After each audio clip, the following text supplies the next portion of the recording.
Alright folks, what's up? You're listening to Agamemnon from the Bren System. This is Wimble, channel of the Bren System, and first of all, hello! Hi, how are you? I'm a little bit overwhelmed by all the positive feedback we've been getting so far. We went right back up to getting hundreds of views again now, and it's been a few years since we were at that level. And being 100% candid, not to deep it too hard, but I was a bit nervous about posting again after all this time because we've grown up so much since then. Our channel has vastly changed in quality, our art has vastly changed in quality, and our YouTube audience haven't seen anything proper from us in ages, at least not at a steady rate. So suddenly coming back and doing proper, frequent uploads again, I was nervous. I didn't know how it was going to work out for us. I didn't know how the algorithm would treat us, and I didn't know how people were going to react, and in a lot of ways we were kind of starting out all over again. But I'm so thankful for the feedback so far. I'm really glad everyone's kind of seemingly enjoying this. At least some people are. That's great. That's what matters. I'm gonna be trying to keep up with weekly uploads, so if you are enjoying these silly little vlogs so far, you know what to do. Press a button if you feel like it. You don't have to. I'm not standing outside your house right now with a dripping brown bag, I promise. Don't look out the window. It's fine. But according to our analytics at the moment, 90% of our current viewers aren't subscribed. So think about that, sit in the corner and think about what you've done. But jokes aside, I'm just gonna get right into this because this is a doozy. Now, I already know that I've given this a really silly and dramatic title because every, idea I have for the title is unhinged, at least out of context. But, so for starters, I am basically a rotting, decrepit, ancient 26-year-old man who's currently withering away in the fucking nursing home. The OAP care home for aging older Zoomers. I'm going somewhere with this, I promise. I have been talking a little bit about my current kind of hyperfixation, which is slowly turning into a full-on interest, which is fine. See, it started with House MD. I got all the box sets for House MD, like I said in one of my previous vlogs. All 8 seasons on DVD, baby. Scrumptious. And because it came out when I was quite young, I remember watching it but not quite getting it, and now as an adult, I'm thoroughly enjoying the silliness of it all. I love the campiness of these unhinged, out of control, evil doctors doing their mad science. But it's not the only modern Sherlock adaptation that I have decided to revisit, and oh my goodness, in general, what is it with Sherlock Holmes right now for me? I don't know how to put this, but in a sense, what I'm doing is I'm just re-engaging with the simple pleasure of, mystery narratives and protagonists who are, autistic in kind of an evil way. I don't know. So first of all, it was obviously House MD because I spontaneously bought all of those stupid box sets, but I'm so glad that I did. I'm really glad. I just finished the 6th season recently. The rabies has, fully taken hold in my body, so I will soon be passing away, and I found that I'm not the only one my age who's currently getting back into House now that we're old enough to get it. A few of my friends are doing it, and a bunch of people online are doing it, and I'm seeing lots of people posting about it again, and it's lovely to be part of this little renaissance for this old, strange show from, the mid-2000s.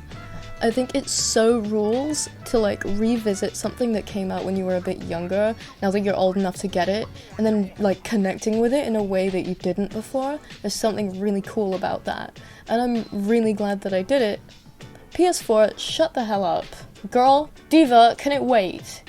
Okay, sorry, now that I'm done verbally scolding an inanimate object, where was I?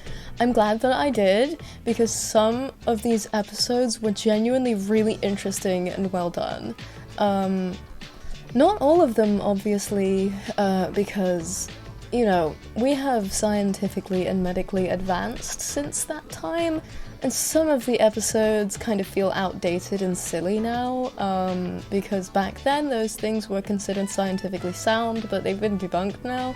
But most of it is honestly still pretty fun to watch. And on top of that, I've even gotten back into reading the original Sherlock books, because I can't like something in an ordinary and chilled out way, because I'm so very autistic and my brain is riddled with holes. And I'm stuffing those little holes full of, no, but you get what I mean. At the moment, I'm reading Hounds of the Baskervilles. It's so hard to say the name out loud. My brain is not. My point is, I'm reading The Hound of the Baskervilles, and it's just a lot of fun. I think the most appealing thing about it is, like, now looking at it as an adult and realizing Sherlock Holmes always has been that way. He has always been that bitch, and I don't think that I will ever get enough of this character, no matter how many different ways he gets rewritten or adapted. He's always fun. And I know what some of you are probably thinking right now. You're thinking, Aggie, are you about to say that you even like him in that horrible Stephen Moffat adaptation? And I've got a very, very strange answer for you. I actually rewatched it before, but not because I was interested. One of the things that I like to do when I'm studying up to improve my writing is I like to watch something that's very flawed and messy and has a lot of problems with it, so I can study those problems and learn to identify them in my own drafts. So I rewatched the entirety of Stephen Moffat's Sherlock adaptation and had an absolutely wonderful emotional and mental roller coaster. At one point, my roommate's girlfriend heard me yelling at the TV, wondered what the hell was going on, and then heard the Sherlock theme song and was like, oh, that makes sense. At this point, the people in my life are used to me doing strange and unhinged things in my pursuit of self-improvement as a creative. They're used to me doing this shit. But then the strangest thing happened. Now, at first, I was laughing and or shouting at the absolutely terrible deductive and investigative scenes, which really did piss me off to no end. But then when I was done laughing, and I had screamed so much that I was on the verge of slipping into some kind of psychotic episode, I started noticing small things that were the reasons people actually believed in this show to begin with. Those little moments where the characterization feels just right, where the Moffat cringe is kind of dialed down to a point where you don't notice it, and you genuinely are just enjoying it for a moment. And man, I have mixed feelings about this show now, because sometimes it's really fun, and sometimes it makes me want to rip my hair out, and I think that's a great combination. I really do. Listen. Too many good TV shows will kill the patient. He needs absolute trash TV to live, okay? And maybe a couple of mouse bites. But there's something very unique about a show that just isn't good objectively, but that has like a ton of barely tapped into potential, because something about that just really engages me creatively, if that makes sense. Which is probably why I'm out here drawing BBC Sherlock fan art in the year of our Lord. But you have to understand, if it's a little bit stinky, that just somehow makes it more fun to me, okay? It's like what John Waters said, you know, to be able to understand and enjoy bad taste, you have to have good taste. You know what I mean? There is something inherently naive camp about being a BBC Sherlock enjoyer in the year of our Lord 2024, and I'm unashamed of it, okay? I genuinely had some fun, okay? And even if it did make me want to scream sometimes, either with laughter or just sheer agony at the fact that somebody this incompetent at writing was hired by the BBC for so damn long, but it also ignites a creative fire in me. I'm one of those people who's quite spiteful, kind of deep down. It's weird to say that out loud on a video like this, but it's true. I am a hater to my core, but it's that spite that kind of motivates me. I think if something makes me a little bit irritated, it's more interesting for some reason, and it makes me want to create more, because if Stephen Moffat could create an entire TV show off a script that completely gormless, then anyone can do anything. Follow your dreams. So yeah, as odd as it sounds, that spiteful and resentful feeling is very motivating to me. I really do draw best when I'm in some kind of, frenzy. And let me tell you, nothing drives me into a frenzy quite like BBC Sherlock. Mamma mia! This is kind of a theme for me. I like things that are flawed, but confident. I like things that are kind of camp bad, you know what I mean? It's kind of like what I've seen people say about The Room before, where The Room is objectively bad, but it does have creative value in the sense that it tells you something about the person who made it and the way they see the world. And I think that can also definitely be said for a lot of Moffat's work.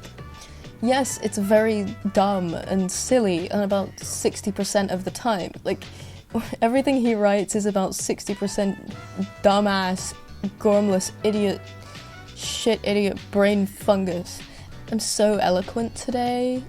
But that is what makes it worth paying attention to. That's what makes it worth unpacking, because it's just a dumpster fire in the best way, and I love that. If you follow me on any other website, you probably know this is a theme for me too. My two most recent interests were, like, in order, Grand Theft Auto, followed by Postal, so I do love a good bit of goofy trash.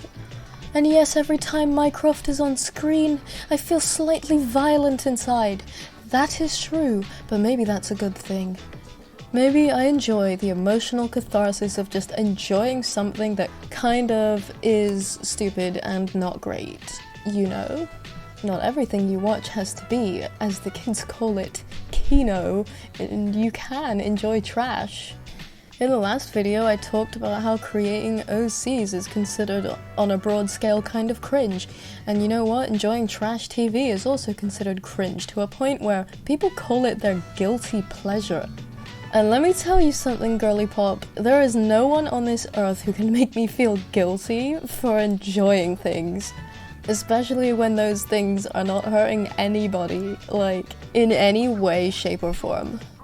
And I think that art that is kind of bad has a special quality about it, because there is a certain honesty in making something that sucks. I definitely feel this way about more than one thing, because my first ever webcomic, the first chapter of it was drawn when I was 16 or 17, and it doesn't look very good. But you know what? I'll never go back and redraw that. Why would I?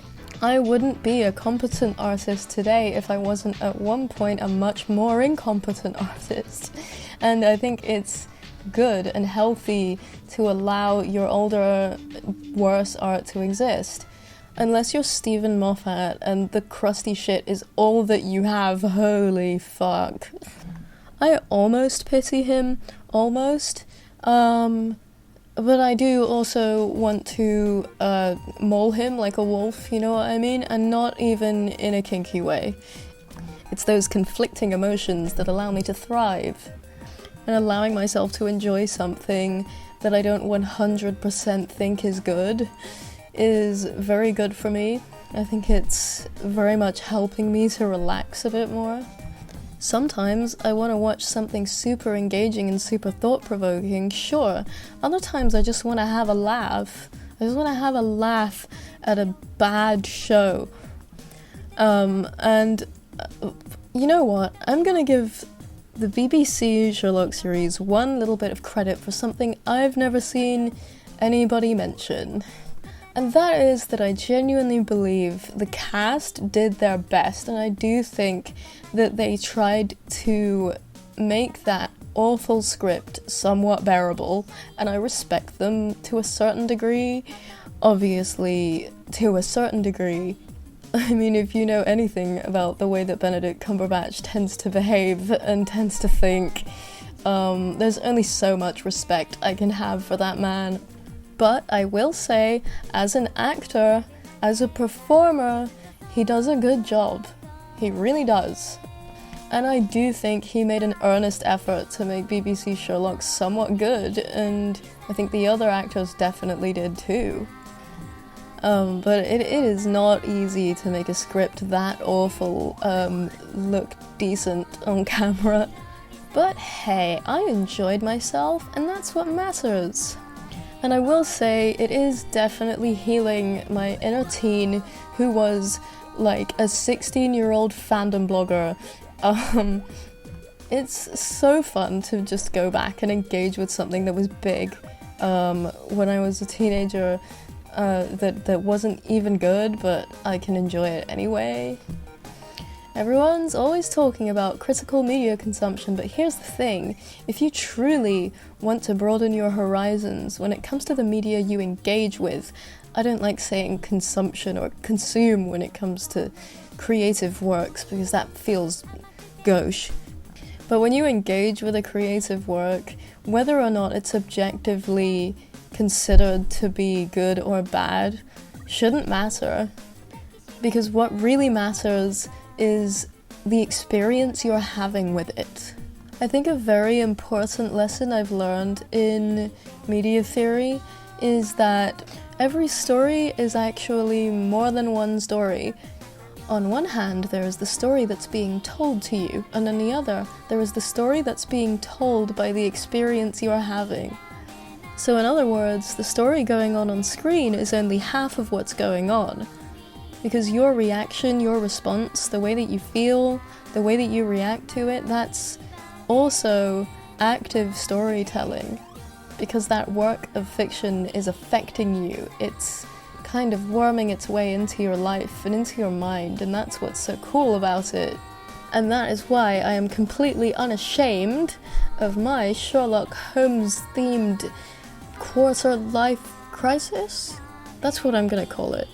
What can I say? I have a flair for the dramatic.